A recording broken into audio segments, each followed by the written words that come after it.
When you want to go on vacation, or maybe work is taking all your time and energy, or you're realizing that you have to be out of town and you have to record some sort of episode because you realize that you either have nothing in the bank or that all the episodes that you were thinking about, nothing will line up. Well, this episode is for you because, well, these are going to be the three types of episodes that you can record instead of deciding to skip a week or two, because we've all been there when we realize that, as much of a planner as we may be, some things get out of hand. And that happened to me.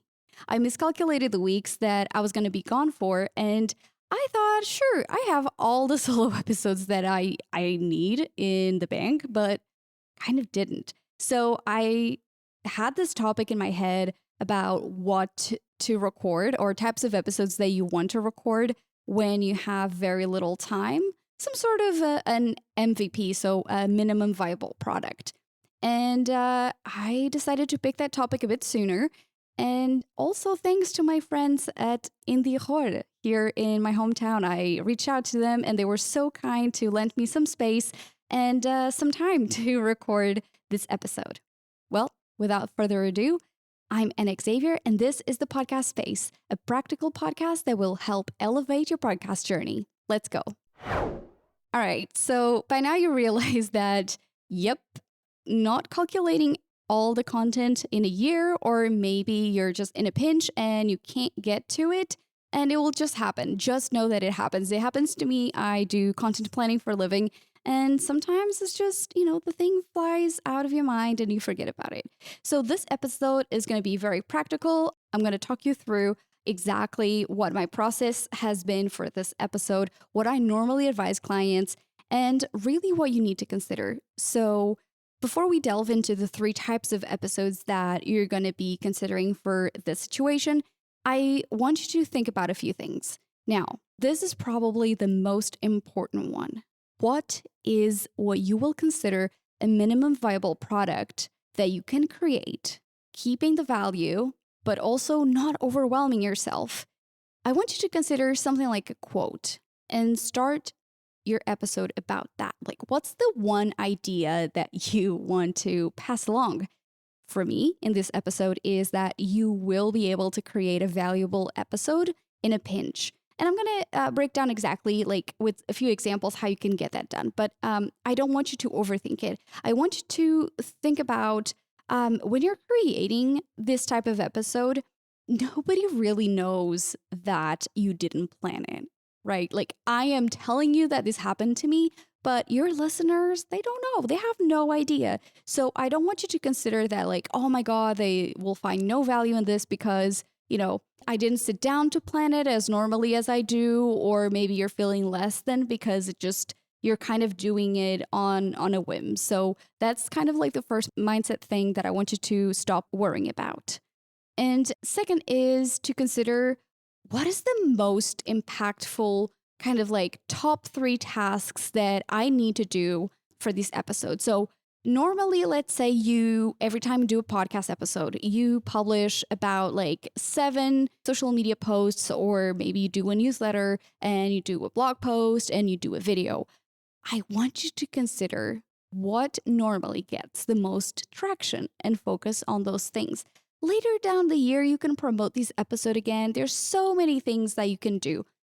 But for this one, what is the minimum thing that you can do? Because I don't want you to overthink that perhaps this value isn't good enough because you didn't promote the episode, 5 times, maybe you only do it in 2. It's not about the amount of things that you do, but focusing on the ones that will definitely get you the reach that you're looking for.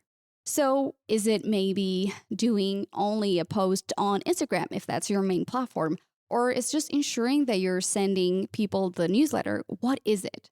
So take note on that. But also, I want you to consider episode 9, podcasting on the go.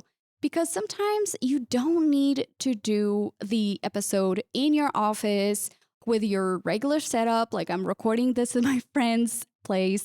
I think that it's important to know that there's still value in what you're saying. What matters is the content, not necessarily the whole process. And sure, you may say, well, Anna, How is it that I can create the same value in, a different environment? Well, when I tell you that I actually fine tune the layout of this episode here, sitting here in my friend's studio, I'm not lying. And the value is just making sure that I'm hitting all those things that I promise you. Practical tips, things that I know that you can follow along. And so episode 9 really takes a different approach on, podcasting. So when you're more mobile, things that you want to consider. So make sure that you listen to that. Everything will be linked in the show notes.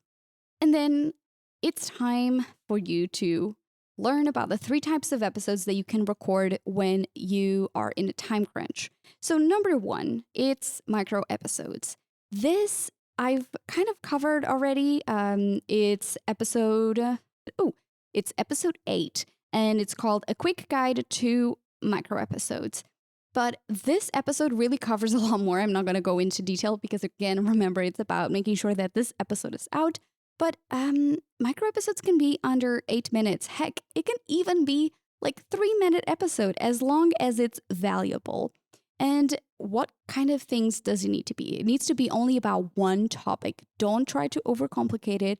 Again, think about something like maybe a listener question or a client question that you get all the time that you know really well, you're very comfortable talking about it.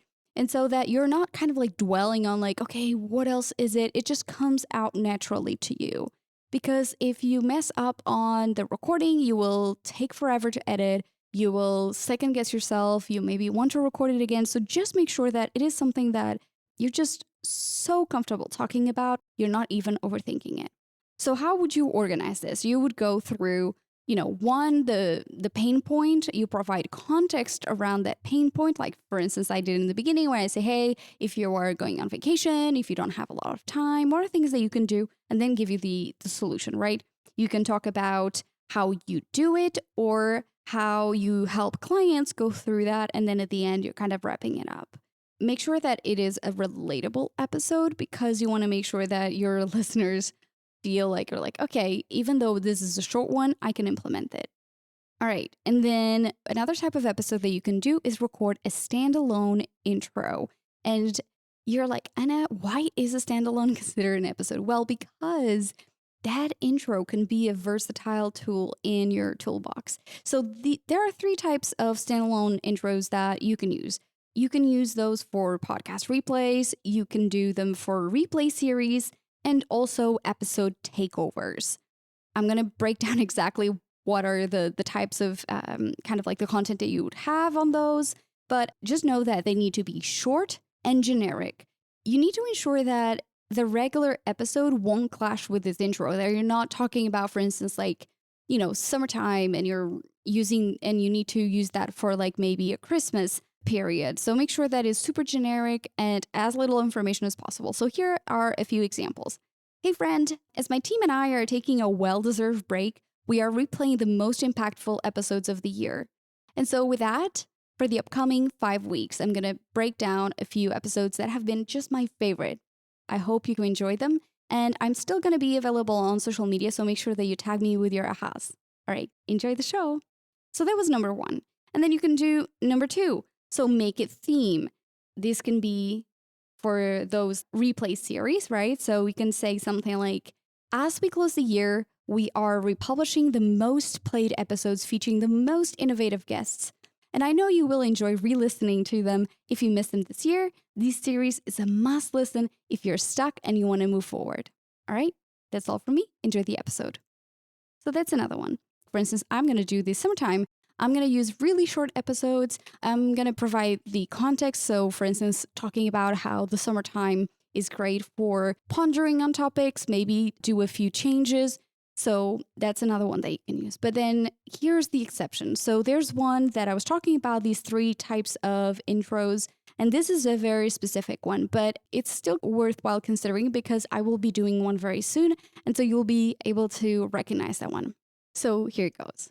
Hey friend, Anna here. This week, I want to introduce you to my friend Lloyd George. I absolutely love Lloyd's podcast, Creator Hub. It's a must listen to anyone who is aspiring to become a full-time creator. And because I know so many of my listeners, just like yourself, want to get into the creator economy, I wanted to introduce you to his podcast. So I asked Lloyd if you wouldn't mind that I play his podcast for you here on my show. And I will see you on the next week. But for now, enjoy Lloyd's show. So simple to the point. If you have people in your industry related topics, you can ask them way ahead of time and record a quick intro to this episode and just play that right before their episode plays. And then lastly, playing segments of episodes that you have been pre-selecting already. So I do this with a few clients already.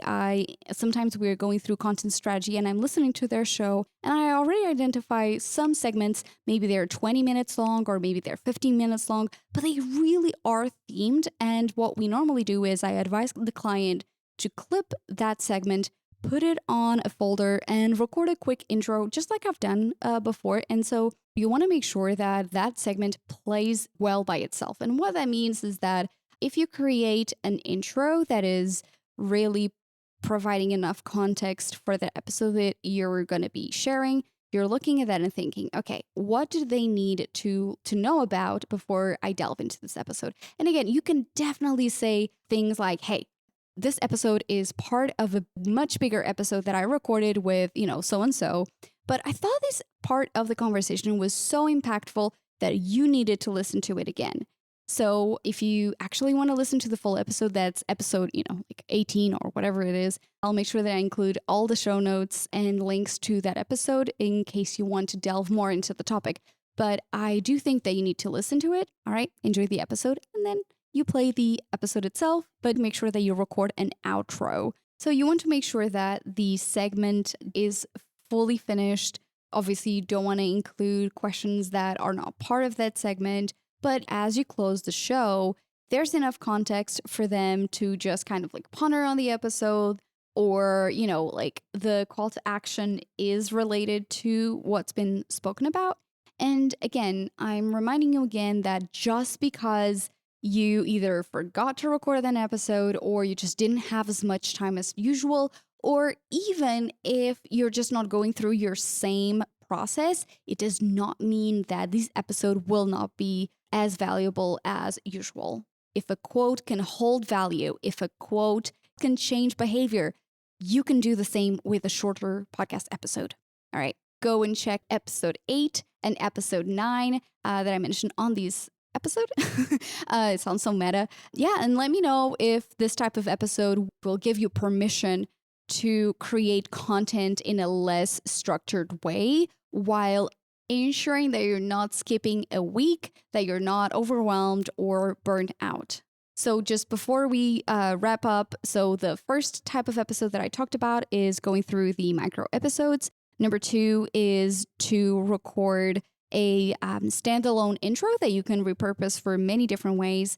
And then last but not least is playing a segment of an episode that you had already pre-selected. And for that, you need to create a dedicated intro to that episode. Was this something that you'd never considered? If you didn't, please let me know. I love hearing from you. I'm at the podcast space everywhere on the internet, but on Instagram for sure. All resources mentioned in this episode will be available at thepodcastspace.com/podcast. I've been Anna Xavier, and this was the Podcast Space, podcast that is practical to get you unstuck on your podcast journey. Keep creating content that is imperfect, but moves you forward. Bye.